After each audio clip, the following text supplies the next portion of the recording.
monsieur, what a life is this that your poor friends must woo your company? Ha! Well, you look merrily. A fool! A fool! I met a fool in the forest. A motley fool. That miserable world.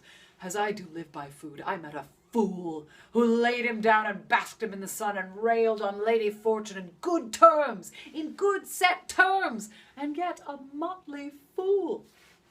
Good morrow, fool, quoth I. No, sir, quoth he. Call me not fool till heaven hath sent me fortune. And then he drew a dial from his poke, and, looking on it with lackluster eye, says very wisely, It is 10 o'clock. Thus we may see, quoth he, how the world wags. 'Tis but an hour ago since it was 9, and after 1 hour more, 'twill be 11.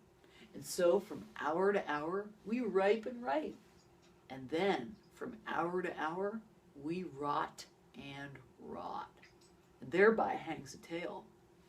When I did hear the motley fool thus marl on the time, my lungs began to crow like Chanticleer, that fools should be so deep contemplative. And I did laugh, sans intermission, an hour by his dial. Oh, noble fool! A worthy fool! Motley's the only wear. What fool is this? A worthy fool, one that hath been a courtier, and says, if ladies be but young and fair, they have the gift to know it.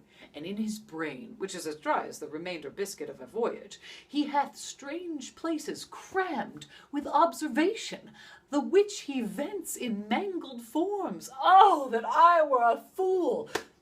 I am ambitious for a motley coat. Thou shalt have one. Oh, it is my only suit, provided that you weed your better judgments of all opinions that grows rank in them, that I am wise. I must have liberty, with all, as large a charter as the wind to blow on whom I please. For so fools have, and they that are most galled with my folly, they most must laugh. And why, sir, must they so? The why is plain as way to parish church. He that a fool doth very wisely hit, doth very foolishly, although he is smart, not to seem senseless of the bob. If not, the wise man's folly is anatomized even by the squandering glances of the fool. Invest me in my motley. Give me leave to speak my mind, and I will through and through cleanse the foul body of the infected world, if they will patiently receive my medicine. What? For a counter, would I do but good? Most mischievous foul sin in chiding sin, for thou thyself have been a libertine, as sensual as the brutish sting itself, and all the embossed sores and headed evils that thou, with license of free foot, hast caught, wouldst thou disgorge into the general world. Why, who cries out on pride, that can therein tax any private party? Doth it not flow as hugely as the sea, till that the weary very means do ebb? What woman in the city do I name, when that I say the city woman bears the cost of princes on unworthy shoulders?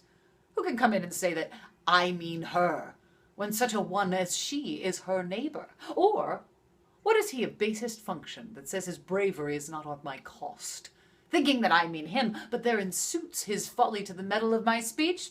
Then there. How then? What then?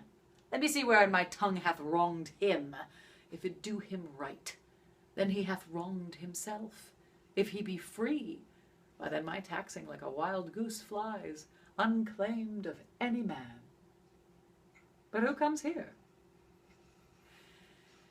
I thank you for your company, but good faith, I had as lief have been myself alone. And so had I. But yet, for fashion's sake, I thank you too for your society. God be with you. Let's meet as little as we can. I do desire we may be better strangers.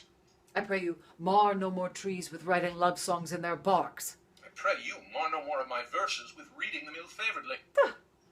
Rosalind is your love's name? Just. I do not like her name. There was no thought of pleasing you when she was christened. What stature is she of? Just as high as my heart. You are full of pretty answers. Have you not been acquainted with goldsmiths' wives and conned them out of rings? Not so, but I answer you right painted cloth from whence you have studied your questions. You have a nimble wit. I think 'twas made of Atalanta's heels. Will you sit down with me, and we two will rail against our mistress, the world, and all our misery. I will chide no breather in the world but myself, against whom I know most faults. The worst fault you have is to be in love. 'Tis a fault I would not change for your best virtue. By my troth. I am weary of you. I was seeking for a fool when I found you. No, he is drowned in the brook. Look but in, and you shall see him. There, I shall see my own figure. Which I take to be either a fool or a cipher. I'll tarry no longer with you. Farewell, good Signor I am Love. glad of your departure. Adieu, good Monsieur Melancholy.